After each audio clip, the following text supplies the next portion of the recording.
Well, joining us now is former peace negotiator under Israeli Prime Minister Ehud Barak, Gidi Grinstein. Why has Hamas rejected this deal?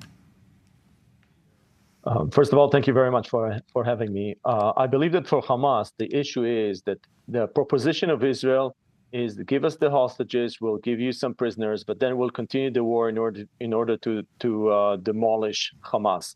And part of the issue is that there is no vision at the moment. Israel is not presenting a vision for the day after.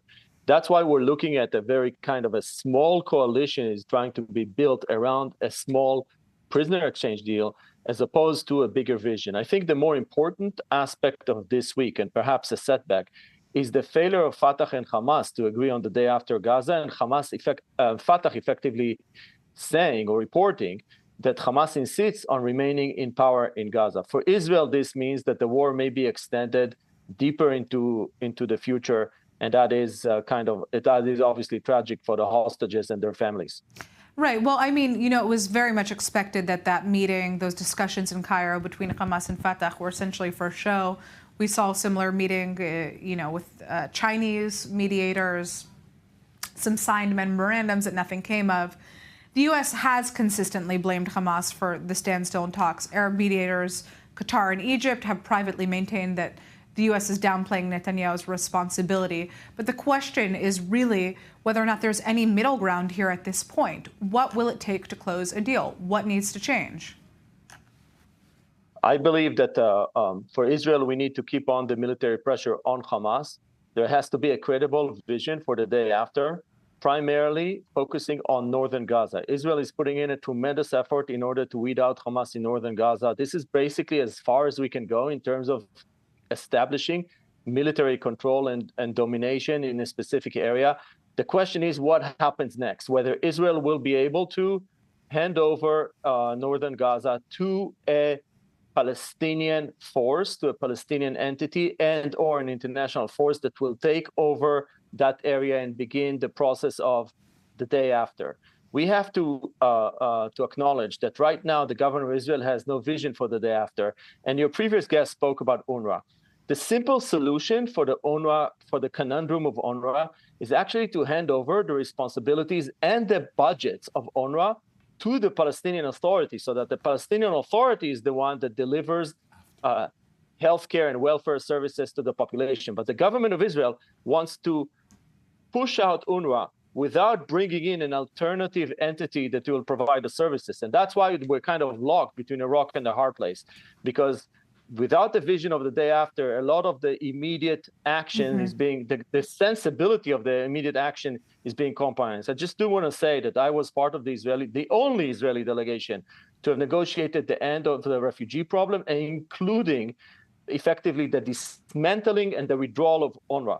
And a lot of the ideas that were discussed 20 years ago are relevant today. And primarily, the key to the withdrawal of UNRWA is to transfer its powers and responsibilities and resources and budgets to the Palestinian Authority. And if Israel is not willing to do that, we're not going to be able to get away to do away with UNRWA.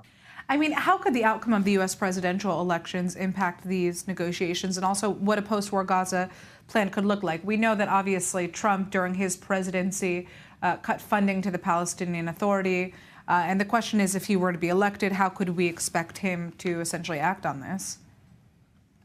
So basically, I think we should look at it as a two-phase process. First, there is the period between today, effectively today, and January, when Biden is in office. He is effectively the president. He has all the powers of the executive office, and without the constraints that he was under in the last few weeks, which means that he can do significant things. The other thing to watch for is that the Saudi Arabia is leading effectively an effort to create an upgraded Arab peace initiative. So between Biden, who wants to leave a legacy, and the Saudis, who are leading this upgraded Arab peace initiative, Israel may face a situation over a 2-month period. This is a significant period in which there is a new vision that is being put forward for the day after Gaza. And that vision will be based on some principles that are very clear. That Gaza and the West Bank are a single territorial unit, which is one of the founding principles of Oslo.